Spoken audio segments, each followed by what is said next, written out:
هجمتني. ايه سر خلافي مع الرئيس عبد الفتاح السيسي؟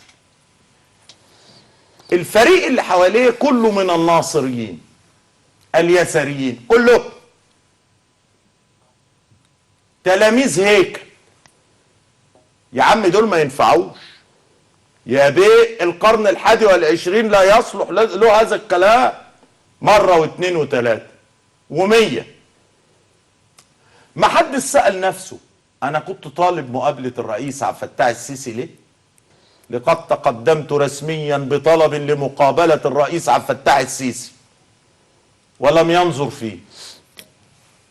لما راح البرلمان ما رضيتش اروح. انا مش قليل، انا مش هبقى على المستوى العالمي بيتعمل لي حساب وفي مصر هنا اطلب مقابلة الرئيس ما يقابلنيش. قلت شكرا، ما فيش اي مشكلة، هذه حريته. بس حضرتك ما قلتش سبب الزيارة أو سبب المقابلة. أنا كنت طالب مقابلة الرئيس علشان أطرح عليه 3 أفكار لنج جداد نوفي نعمله عشان نحطم حصار التلج اللي عاملاه بني إسرائيل علينا. وكنت هقول له يا سيادة الرئيس أنا لا قابلتك ولا شفتك ولا انا ليا دعوه بيك ولا انت ليك دعوه بيا. انا بخبرك وانا هشتغل. فشلت، انت ما تعرفنيش. نجحت، انت اللي كلفتني. ادي كان الهدف من مقابلتي للرئيس. لما ما حدش رد عليا قلت انا مش هقعد سايب البلد وانا امال انا ببحث ليه وبتعمق ليه وقاعد عمال اجمع معلومات ومعايا ناس بديهم مرتبات شهريه علشان خاطر القصه دي ليه؟ هعينها عند امي بقى؟ تبقى امي تحطها في الدفايه وتتدفى بيها ولا عشان استخدمها؟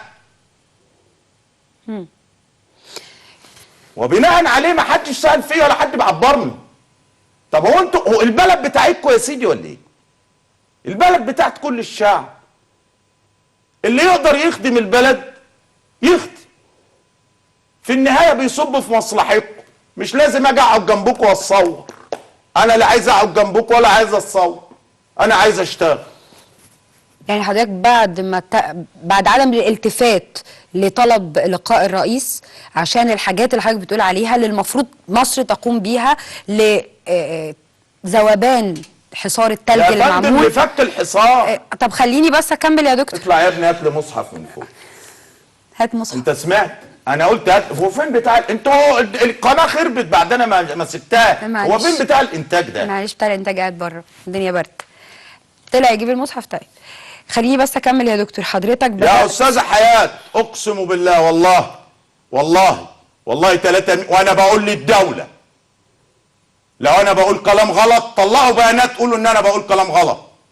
مصر محاصره اقتصاديا وسياسيا وعسكريا وحصار المياه. طيب ليه؟ اسرائيل راحت عملت مع امريكا الكلام ده عادي جدا، تمام، مفيش مشكله، شغل السياسه عايز كده. انما حروب الجيل الرابع ما زالت مستمره في مصر. ليه؟ لما اطلقوا حروب الجيل الرابع على مصر يوم 28 يناير ودمروا الاقسام وحرقوها ودخلوا السجون وملأت الفوضى البلاد، ما كانش عندهم اي تفكير ان مصر دي ستعود. المفروض مصر سقطت خلاص بالنسبه لهم. سقطت خلاص. حققوا انتصار ما نقدرش ننكره. حققوا انتصار كاسح يوم 28 يناير من عام 2000. وحق كتاب الله هذا وحق كتاب الله هذا اهو، لحد يفكر بحلف على كتاب ان مصر محاصره اقتصاديا وسياسيا وعسكريا وفي المياه. واللي محاصرها بني اسرائيل بخطط بني إسرائيل، بإدارة بني إسرائيل، وفاتحين لمصر باب الخليج.